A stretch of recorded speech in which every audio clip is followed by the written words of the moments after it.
Hello दोस्तों, welcome back to curious for the daily dose of Indian football. तो सबसे पहले बात करते हैं इंडिया अंडर 20 के बारे में। एज वी ऑल नो 24 जनवरी से इंडिया अंडर 20 एक इंडोनेशिया में जाके 4 नेशन टूर्नामेंट खेलने वाली है, जहां पे वो सीरिया, जॉर्डन एंड इंडोनेशिया के सामने एक एक मैचेस खेलेगी। टूर्नामेंट स्टार्ट होने में सिर्फ 3 दिन बचे हैं, लेकिन अभी तक एआईएफएफ ने यहाँ पे इंडिया की अंडर 23 स्क्वाड अनाउंस नहीं की है। क्यों नहीं की है? उसका रीज़न है कि ISL and I league clubs अपने अंडर 20 प्लेयरों को रिलीज करने से मना कर रहे हैं। वो यहाँ पे रीज़न दे रहे हैं कि एट द मोमेंट हमारे आरएफडीएल के ग्रुप स्टेजेस के मैचेस चल रहे हैं, सो हम अपने प्लेयरों को वहाँ पे खिलाना चाहते हैं। कुछ प्लेयर्स ऑब्वियसली उनके मेन टीम के बेंच में भी होंगे। सो एंड दूसरा एक रीज़न है कि आउटसाइड फीफा विंडो उनके पास से राइट है कि वो प्लेयरों को ना रिलीज़ करे, तो एआईएफएफ कुछ नहीं कर सकता। सो ये रीज़न के चलते यहाँ पे clubs ISL and I league के मना कर रहे हैं। AIFF eight the moment in a tough spot.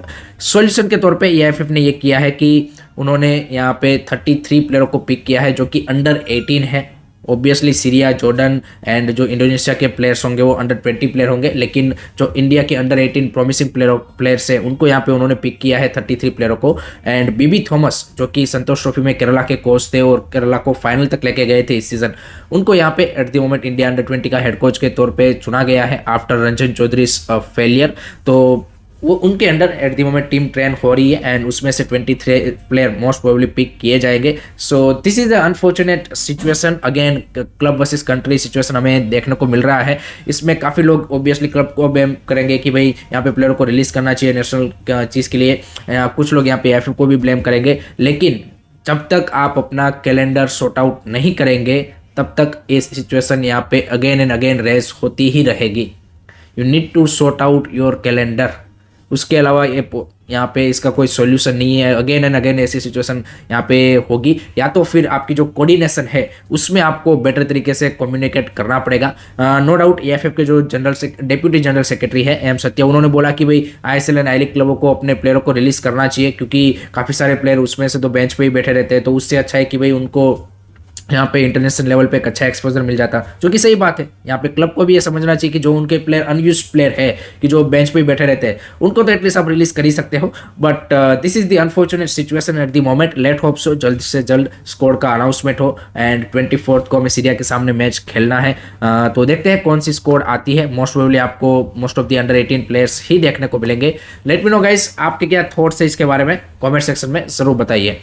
Next बात करते हैं कल खेले गए एक आईएसएल के अनदर कंट्रोवर्शियल मैच के बारे में, जहां पे एफसी गोवा ने 1-0 से ईस्ट बंगाल को हरा दिया एंड अपनी जो सील्ड रेस की दावेदारी है उसको उन्होंने बरकरार रखा है। कंट्रोवर्सी इसलिए क्योंकि आपको पता ही है कि आईएसएल के पिछले कुछ मैचेस में वही जो रेफरी के ब्लंडर की वजह से या फिर रेफरी के रेड कार्ड की वजह से जो चीज़ें चल रही है उसमें कल का मैच भी बाकात नहीं था। उन्होंने भी एक यहाँ पे कंट्रोवर्शियल डिसीजन देखा एंड इसमें वही रेफरी थे सबके फेवरेट क्रिस्टल जॉन, जिन्होंने लास्ट में जो अरमांदो सादिकू को रेड कार्ड दिया। That was a really really silly red card from Crystal John's side and definitely FC Goa इसको चैलेंज करने वाली है। बट उससे पहले अगर हम मैच की बात करें तो obviously it was a interesting match and FC Goa ने स्टार्ट में ही यहाँ पे एक वो क्रूशल लीड ले ली थी विद दैट ब्राइसन्स ब्रिलियंट हेडर। ब्राइसन भाई जिस तरह से सीजन खेल रहे हैं, आई think it's really really promising player.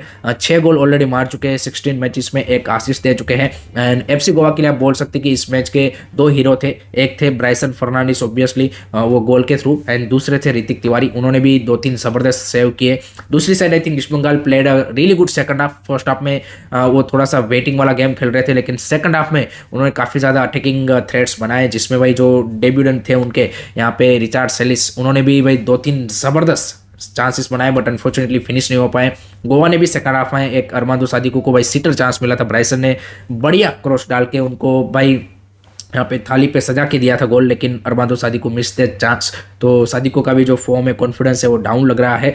But eventually यहाँ पे गोवा यहाँ पे 1-0 की लीड को होल्ड कर पाया एंड क्रूशल 3 पॉइंट अपने नाम कर लिए। 6 पॉइंट वो पीछे हैं यहाँ पे मोहन बगान से एंड 8 मैचेस बचे हैं अभी भी सीजन में। एक आई थिंक उनका हेड टू हेड भी बाकी है। So there is a possibilities कि अगर मोहन बगान कहीं पे स्लिप अप होता है, Goa has a really really good chance to go for a shield. दूसरी side I think east Bengal done everything जो वो कर सकते थे इस मैच में चांसेस वाइज, लेकिन अनफॉर्चुनेटली उनको वो फिनिश नहीं कर पाए एंड यहाँ पे eventually they lost the 3 point. And referee के बारे में जैसे मैंने बताया कि भाई रेफरी के जो ब्लंडर्स है वो इवेंचुअली कंटिन्यू होते जा रहे हैं। So I think organisers needs to find a way कि भाई किस तरह से इसको और बेटर वे में किया जाए। लेट मी नो गाइस आपके क्या थॉट्स है इस मैच के बारे में, कमेंट सेक्शन में फटाफट बता देना। उसके बाद बात करनी है यहाँ पे ट्रांसफर्स के बारे में, क्योंकि ट्रांसफर्स में भी बस अब 10 दिन ही बचे हैं। सो सारे क्लब्स और ज़्यादा यहाँ पे एक्टिव हो चुके हैं। तो उसमें भाई यहाँ पे केरला ब्लास्टर ने प्रीतम कोटाल को स्वेप डील के थ्रू यहाँ पे भेज दिया है चेन्नई एफसी में, एंड वहाँ से उन्होंने साइन कर लिया है विकास युमनाम को, जिसकी पहले खबर आ रही थी कि भाई विकास युमनाम केरला ब्लास्टर को समर में ज्वाइन करेंगे, लेकिन उसको अभी विंटर ट्रांसफर विंडो में ही यहाँ पे उस ट्रांसफर को डन कर दिया गया है। प्रीतम कोटाल जा रहे हैं Chennai FC. I think it's a win win situation for both Pritam Kotal and Kerala blaster, क्योंकि केरला ब्लास्टर में प्रीतम कोटाल का जिस तरह का करियर उसका मोहन बगान में चल रहा था, उससे डेफिनेटली आप बोल सकते हैं कि डाउनवर्ड्स ही गया है। कभी राइट बैक खेले हैं, कभी सेंटर बैक खेले हैं, लेकिन उस वे में वो कंट्रीब्यूट नहीं कर पाए हैं। So I think it's a good decision from his side. And Kerala blaster के लिए भी यहाँ पे बैकलाइन में एक अच्छे यहाँ पे यंगस्टर की जरूरत थी, तो विकास युमनाम को लेके आए हैं। एंड दैट मीन्स हॉर्मिपाम क्या रुकेंगे कि नहीं रुकेंगे, वो एक सबसे बड़ा क्वेश्चन अब रेस होता है। एंड दूसरी side I think Chennai FC के लिए it's a good thing. Owen Coyle के अंदर आई थिंक मेरे को लगता है कि Pritam Kotal will do you can say कि मच बेटर।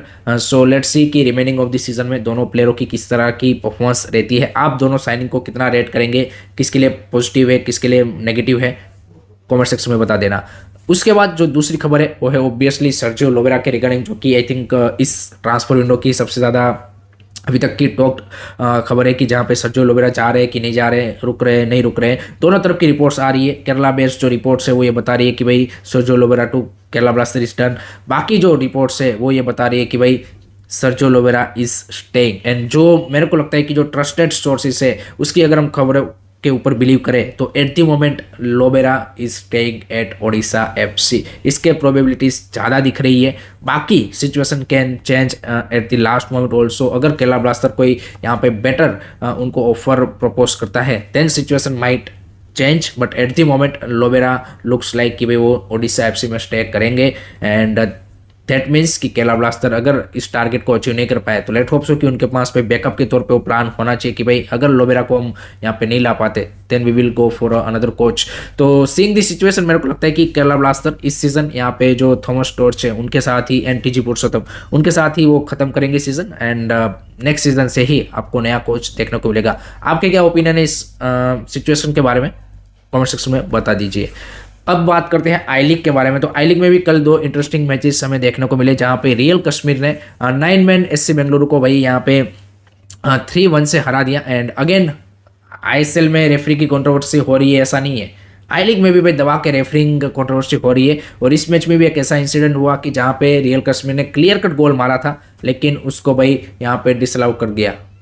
तो that is the referring standard in I league also. So there is a lot of criticism at the moment firing at the AFF and at the organizers कि भाई यहाँ पे referring का जो standard है वो India में भाई बहुत ही ज़्यादा लो लेवल पे है।